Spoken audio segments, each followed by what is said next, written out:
Shalom, bien Seigneur, soyez le bienvenu ici sur Rema Frequency TV. Et nous sommes ici pour notre lecture des Saintes Écritures afin que nous soyons édifiés. Nous allons remettre ce temps entre les mains du Seigneur pour que le Seigneur nous dirige dans tout ce que nous devons faire. Nous prions. Dieu de grâce, je te remercie, je te Seigneur pour ce moment. Je prie Seigneur que tu sanctifies, tu purifies ce moment, afin que ta grâce, ta faveur puisse couler et que nos vies ne soient plus jamais la même. Au nom de Jésus-Christ. Je prie pendant que nous lisons Seigneur la deuxième partie de Psaume 119. Je prie pour une grâce spéciale dans nos vies. Au nom de Jésus. Louange, honneur et majesté reviennent, toi le guide parfait. Au nom de Jésus. Amen. Bien, Seigneur, nous allons lire Psaume 119, le verset 9 à 16. On va lire premièrement en Louis II, et puis la seconde fois, nous lirons ça dans la version Bible du Semeur, afin que nous ayons les deux versions pour que nous puissions comprendre ce que le Seigneur a à nous dire en ce moment. Quelqu'un dit Amen. Eh bien, nous sommes là, nous lisons la parole. Nous lisons, comment le jeune homme rendra-t-il pur son sentier? En se dirigeant d'après ta parole. Je te cherche de tout mon cœur, ne me laisse pas égarer loin de tes commandements.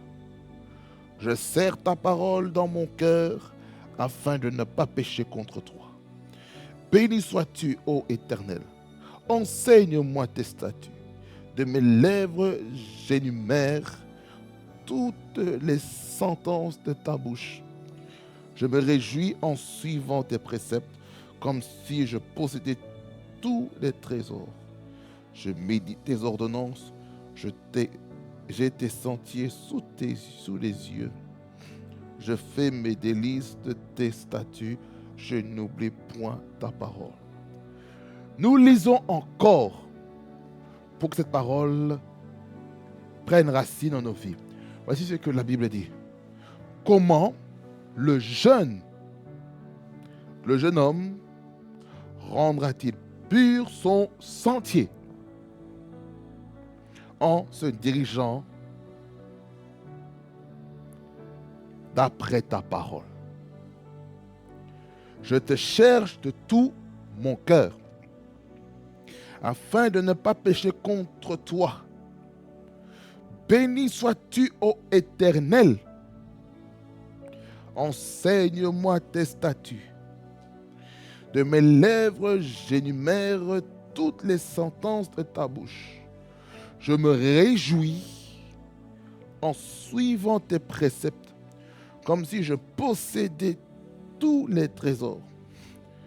Je médite tes ordonnances, j'ai tes sentiers sous les yeux. Je fais mes délices de tes statuts. Je n'oublie point ta parole. Amen. Seigneur, je prie pour cette exhortation sur le psaume 119. Je prie que cette parole procure la vie et qu'elle amène la croissance spirituelle au nom de Jésus. Et que tout ce qui n'est pas de toi est brisé au nom de Jésus. Que chacun puisse comprendre tes préceptes et tes écritures au nom de Jésus. Louange, honneur et majesté te reviennent au nom de Jésus. Amen. Bien-aimé dans le Seigneur, ce texte que nous allons lire ici est merveilleux. En fait, vous allez vous rendre compte que ce que je vais vous dire, durant toutes ces séances, ça va se répéter. Car la répétition est la mère de la science. Bien-aimé dans le Seigneur, dans le verset 9, on commence par une question. Comment le jeune homme rendra-t-il pur son sentier? Comment la pureté peut venir sur notre chemin, sur notre marche? Vous savez comment ça va se faire? En se dirigeant d'après la parole. Vous voulez que la pureté, vous voulez que la pureté, la sainteté soit en vous? Alors bien maintenant, Seigneur, vous devez vous diriger vers la parole de Dieu. Parce que la parole de Dieu a la capacité de vous donner les solutions qu'il faut pour la vie. Raison pour laquelle nous avons comme responsabilité en tant qu'enfants de Dieu d'être ancrés sur la parole. Tu veux que tes choix soient purs devant Dieu? Mon bien-aimé, il faut aller vers la parole de Dieu. Allons vers la parole. Allons vers la parole. Dirigeons-nous, ça veut dire, quand on dit diriger, c'est-à-dire nous devons être conduits par la parole. Bien-aimés Seigneur, acceptons d'être conduits par la parole de Dieu. Si nous ne sommes pas conduits par la parole de Dieu, là, c'est très dangereux. Nous ne pouvons pas être un enfant de Dieu si nous ne sommes pas conduits par la parole de Dieu. Et lorsqu'on est conduit par la parole de Dieu, Dieu connaît la destination, Dieu connaît là où est-ce qu'il faut aller. Écoutez, il faut se diriger vers la parole. Verset 10, il dit, je te cherche de tout mon cœur, ne me laisse pas égarer loin de tes commandements. Ça veut dire par là quoi? Nous devons avoir soif de la parole de Dieu, nous devons la chercher. Écoutez-moi bien, ce n'est pas le pasteur qui va chercher la parole pour vous. Ce n'est pas un prophète, un apôtre, un évangéliste qui va rechercher la parole pour vous. C'est-à-dire que vous avez la responsabilité d'apprendre la parole de Dieu. C'est à vous d'entreprendre cette démarche pour avoir soif de Dieu. C'est-à-dire par là quoi, ce n'est pas le rôle du pasteur de le faire. C'est à vous d'être passionné par le Seigneur afin que le Seigneur puisse se réjouir de ce que vous êtes en train de faire. Regardez. Lorsque on cherche Dieu de tout son cœur, ça veut dire par là quoi? Il y a une passion qu'on doit avoir pour le Seigneur. On ne peut pas faire les choses si on n'est pas passionné par le Seigneur.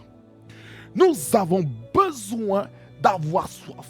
Nous devons rechercher. Regardez, quand on cherche quelque chose, il y a une démarche à entreprendre. Ça veut dire par là quoi? Nous, en tant qu'enfants de Dieu, nous avons une démarche à faire pour que cette parole soit ancrée en nous. C'est pourquoi nous avons besoin de la parole de Dieu. Sans la parole de Dieu, nous ne pouvons pas aller loin, bien aimés Seigneur. Nous ne pouvons pas.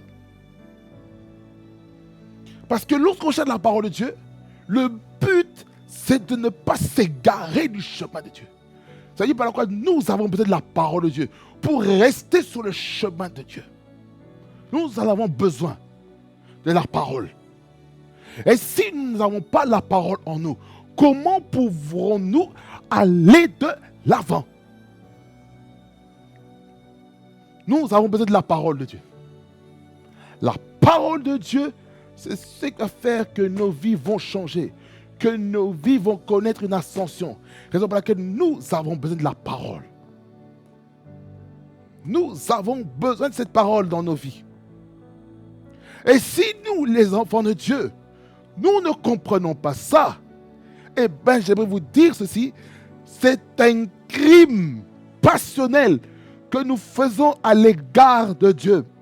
Raison pour laquelle nous devons être des hommes et des femmes qui acceptons de payer le prix pour le royaume de Dieu. Nous avons besoin de ça. Nous avons besoin d'être des enfants de Dieu qui vont payer un prix pour le royaume de Dieu. Quelqu'un peut dire Amen. Quelqu'un peut dire Amen là où est-ce qu'il est.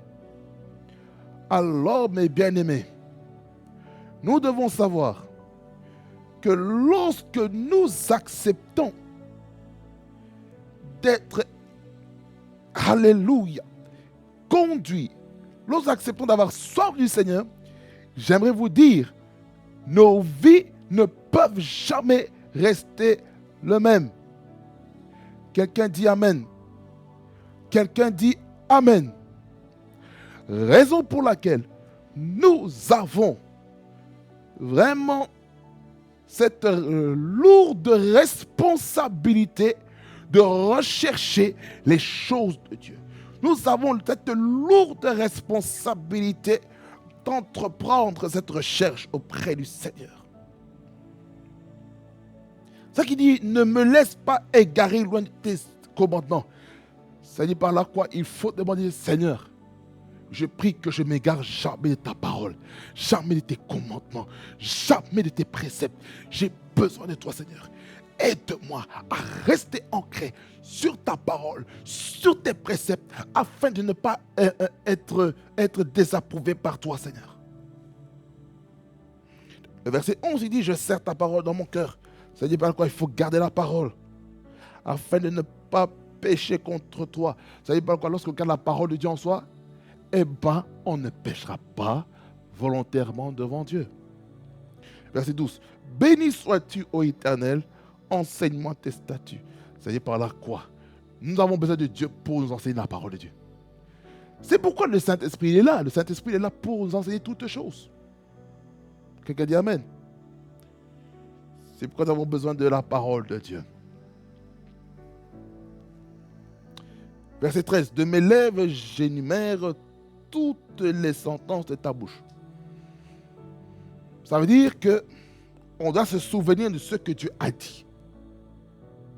C'est important. Verset 14. Je me réjouis en suivant tes préceptes, comme si je possédais tous les trésors. Oh!